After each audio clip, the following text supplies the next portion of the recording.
এখানে পুজোয় কামানের গর্জন। পশ্চিম মেদিনীপুরের নারায়ণগড়ের দেববাড়ির পুজোয় ইতিহাসের গল্প।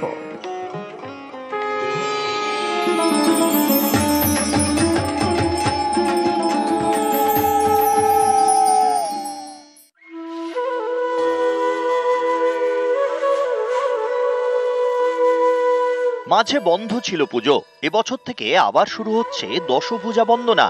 পশ্চিম মেদিনীপুরের নারায়ণগড়ের কৃষ্ণপুর গ্রামের দেববাড়িতে এখন পুজোর হুল্লোড়।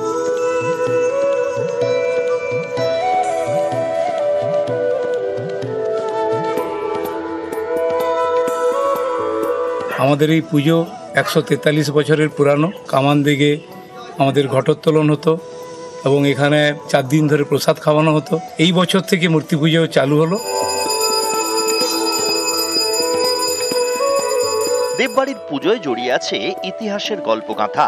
আগে বোধনের দিন গর্জে উঠত কামান, হাতির পিঠে চড়ে পুজো করতে আসতেন পুরোহিত। পুজোর 5 দিনই ছিল পাত পেড়ে খাওয়ার ব্যবস্থা, নহবতে বাজত সানাই। আজ সে সবই ইতিহাস, জমিদার বাড়ির পুজোর স্মৃতি। এখন পুজো বলতে নিত্য পুজোটা হয়। মহাপ্রভু আছেন, স্বয়ং বিষ্ণু নারায়ণ আছেন। সপ্তমী থেকে দশমী পর্যন্ত খাওয়া দাওয়াটা সিস্টেম থাকতো। বস্ত্র গরিবদেরকে দেওয়া হতো, প্লাস যাত্রা অনুষ্ঠান হতো না, লোকালয়।